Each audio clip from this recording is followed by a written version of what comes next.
شلونكم حبايبي متابعيني الحلوين؟ مساء الخير على عيونكم الحلوة. اليوم نبدي فيديونا بصلاة على محمد وآل محمد. اليوم رجعنا لكم بفيديو طريقة التاكينة، وراح نمشي وياكم خطوة بخطوة. هنا عندي 2 من البطاطا وراس بصل، وعندي هنا قلاص ونص من الشعرية. هنا عندي كشمش تقريبا نص ربع، هم غسلته ونظفته. وهنا عندنا قوطية بازالية، وهنا عندنا 3 قلاصات تمن. ونسوي الخطوات وياكم خطوة بخطوة. نرجع ننقع التمن أول شيء المكونات. وهنا عندنا نص كيلو لحم، راح نقطعه ونسلقه ونخليه يستوي على كيفنا. هسه نجي هاي المتابعين جاي نقطع بالبوتيتا. هنا نقطع البوتيتا، راح نقطع البطاطا والبصل ونرجع لكم.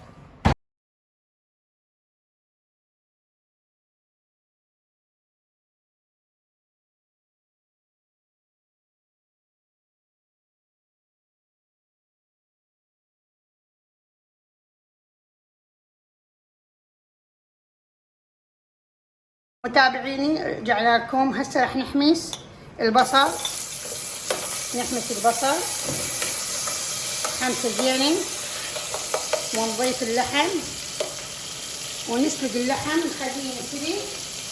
وبعدين متابعيني حمسنا البصل وراح نحط البهارات هاي. حطينا حمسنا البصل، راح نضيف اللحم.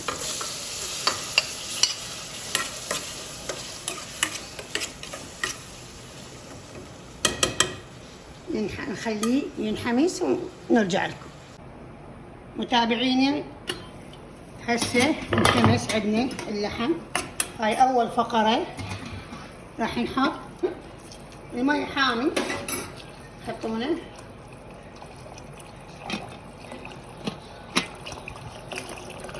نخليه يستوي براحته. ننقع التمن، نغسله غسل زين وننقع التمن.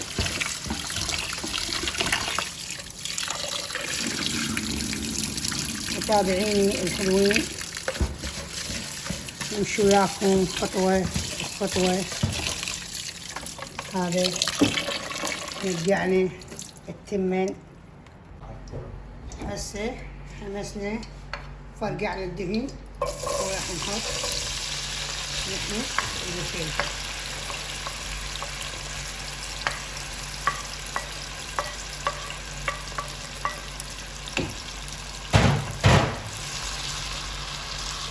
نخلي البوتيتا على نار هادئة على مود تستوي على كيفها براحتها.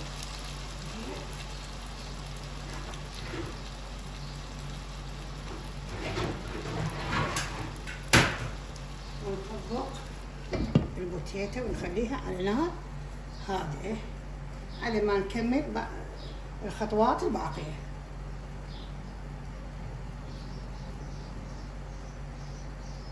متابعيني رجعنا لكم. راح نحمس الشعرية. حطينا هنا الطاوة خليناها شوية تحترق وحطينا الدهن. هسه راح نضيف الشعرية، خليها على كيفها. يلا نرجع للبوتيتا نشوفها شلون تنحمس بهذا الشكل. نمسك البوتيتا بهذا الشكل، نسوي بهذا الشكل. نضيف قليل من البهارات. متابعيني حطيها نكهة طيبة، ونرجع نحمس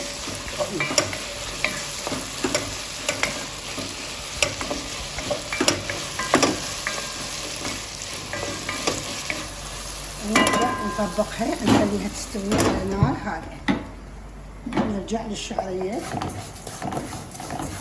نحمس بيها بهذا الشكل. الشعرية أبد متابعيني لا تظلون تقلبون بيها لحد ما تعطيكم اللون الذهبي. لا تتركوها أبد، لأن إذا تركتوها تحترق. هيك نظل نقلب بيها ونرجع. متابعيني هاي الشعرية شوفها حطينا بعد لون أكثر من هاللون ونرفع عليه. نرجع هسه نحط البصل. دائما نقول نشوف البوتيتا استوت بهذا الشكل. البوتيتا شوفوا متابعيني استوت البوتيتا. نحط البصل فوقها ونحمسه. ليش؟ لأن البصل ما يحتاج هواي، لازم البوتيتا تستوي لازم تحطوا البصل، لأن البصل ينحمس بسرعة. ونظل نقلب بهاي الطريقة ونسد عليه الطبق. خليه يستوي على كيف. نهدي عليه النار ونخليه يتهدر بصورة صحيحة. هاي الشعرية داخل شلون طتنا اللون الذهبي. شوفوا احنا نريدها بهذا الشكل. هذا الشكل راح نطفى عليها. متابعيني الحلوين شوفوا هاي الطريقة. نريد الشعرية هيجي بهاي الطريقة. من كثرها ما حتى ما تصير عجينة. نكمل الخطوات ونرجع. متابعيني عندي الكشمش. راح احمس الكشمش واحط من ينحمس احط وراء البزارية. اشوح الكشمش ينحمس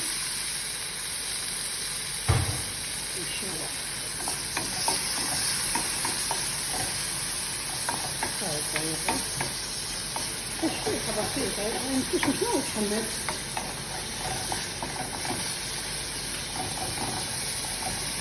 ناخذ شوية نحط عليه البزارية أشوحها.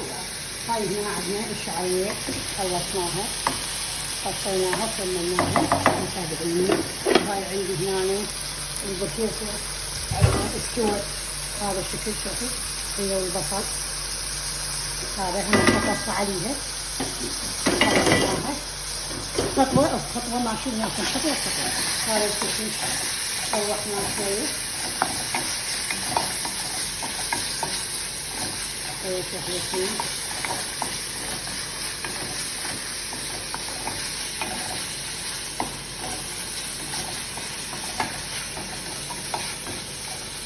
هاي الطريقة.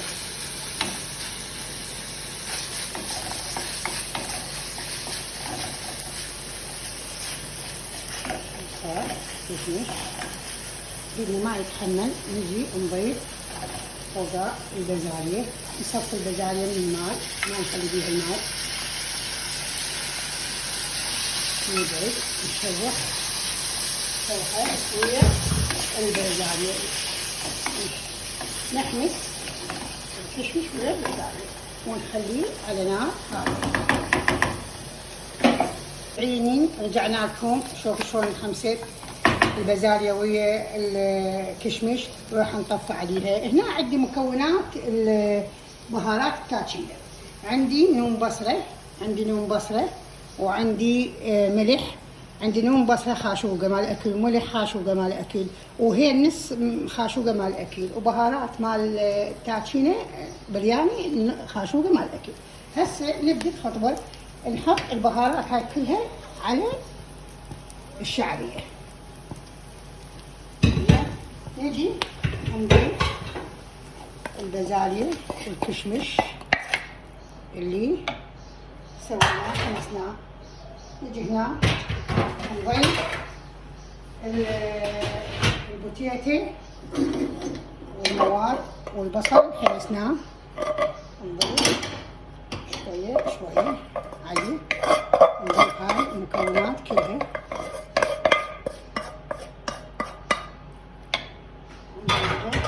ونبدأ هسه نخلط بيها على كيفنا.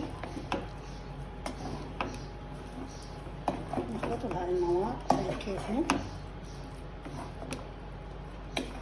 ما أقول لكم قد طيبة الريحة ويا الروايح.